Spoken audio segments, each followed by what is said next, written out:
musician, producer, entrepreneur.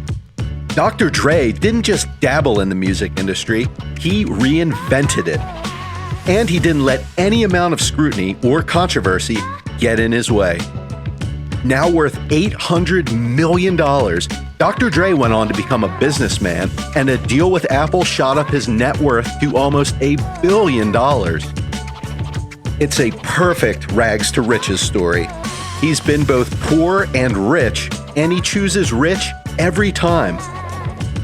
Dre may wear the same sneakers and shirts every day. He has other hobbies, like buying mansions, cars, and watches. Let's have a look at his lavish lifestyle.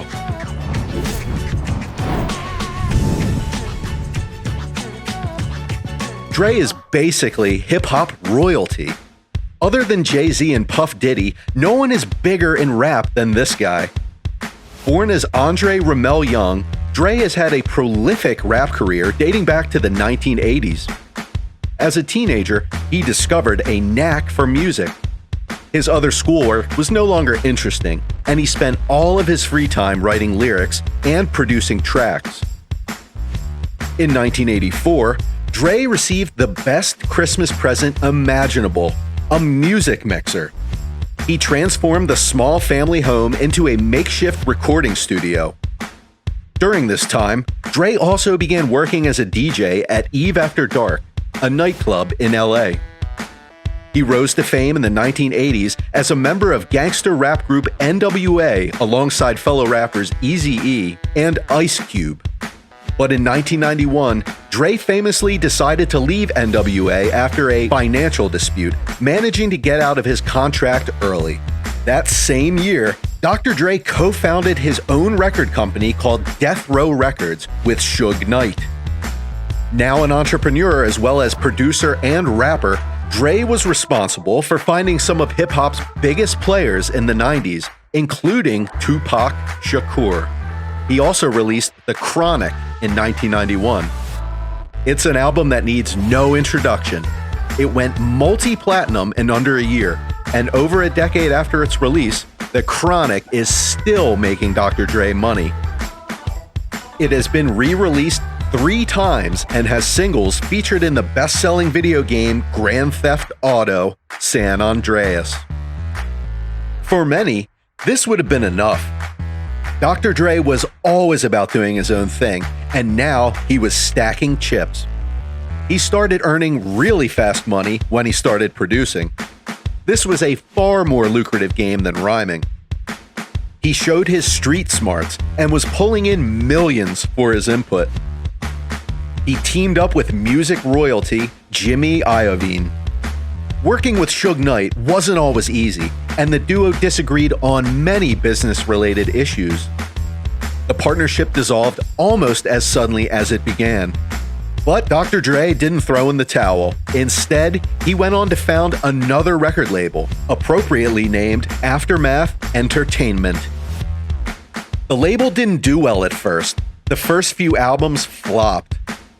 The turning point for Aftermath came in 1998 when Jimmy Iovine, the head of Aftermath's parent label Interscope, and Dr. Dre decided to sign Eminem. When Eminem's The Slim Shady LP reached number 2 on the Billboard 200 and received general acclaim from critics, everyone soon realized the power of Dre's new label. Dre was making millions and millions as hip-hop became the biggest thing in music in the whole world, as Dre was at the center of it all. Dre co-produced the fastest-selling rap album of all time, Eminem's The Real Slim Shady. He was good at his job because he was passionate about music. He once claimed he spent 79 hours straight in the studio, but Dre also made clear that music is about business more than anything. Dr. Dre's success as a music producer wasn't enough to satisfy the music mogul's hunger for building wealth. He saw another opportunity to make a difference in the industry. He joined forces with Jimmy to launch a new audio brand, Beats Electronics. Dre knew his audience wanted to experience their favorite artist the same way he did in the studio, but personal audio technology was subpar at best. Beats went on to change that. The audio brand quickly became the biggest in pop culture. Apple noticed the impact Beats Electronics had on the music industry, and it wanted in on the action. Apple bought it for $3 billion, which became Apple's priciest acquisition to date. Dre pocketed $500 million from the sale. Don't be fooled by Dre's minimal clothing style.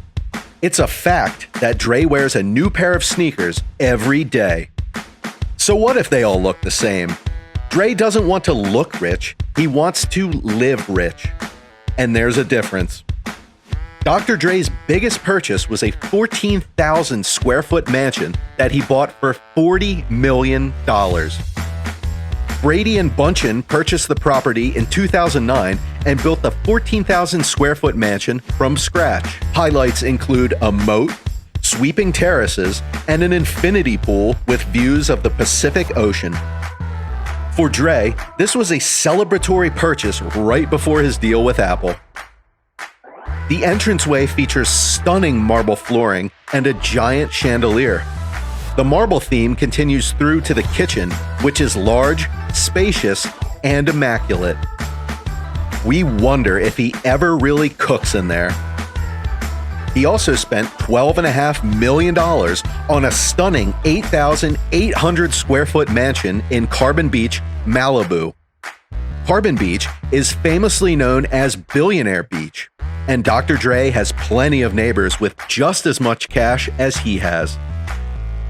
There are also reports that state Dr. Dre purchased another LA home in April this year. He dropped $3.5 million on a Mediterranean-style home that is located in Calabasas and is complete with a home movie theater and his very own recording studio.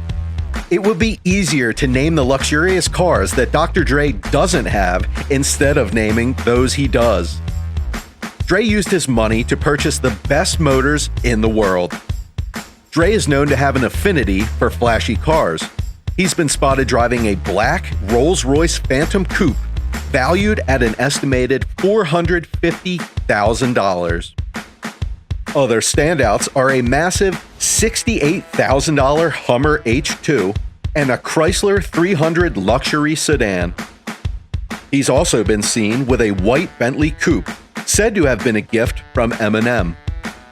That was one expensive gift, as this particular model of car can cost more than $200,000.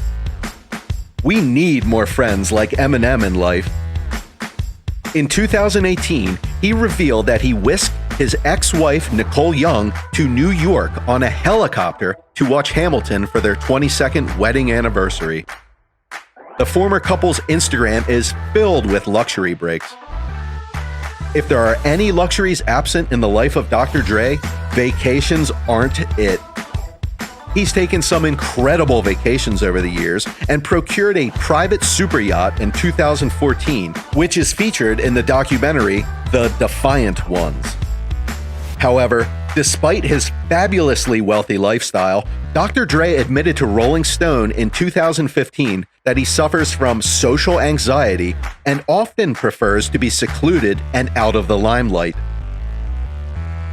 Dre got divorced in 2020 after 24 years of marriage. Recent reports indicate Dre has been giving Young $293,306 a month in temporary support. That's a pretty hefty amount, but when you are on your way to becoming a billionaire, $300,000 is nothing. That's it for today, folks. I hope you enjoyed the video. Which one of Dre's songs do you like the most? Let us know in the comments, and if you enjoyed the video, don't forget to like and subscribe to our channel.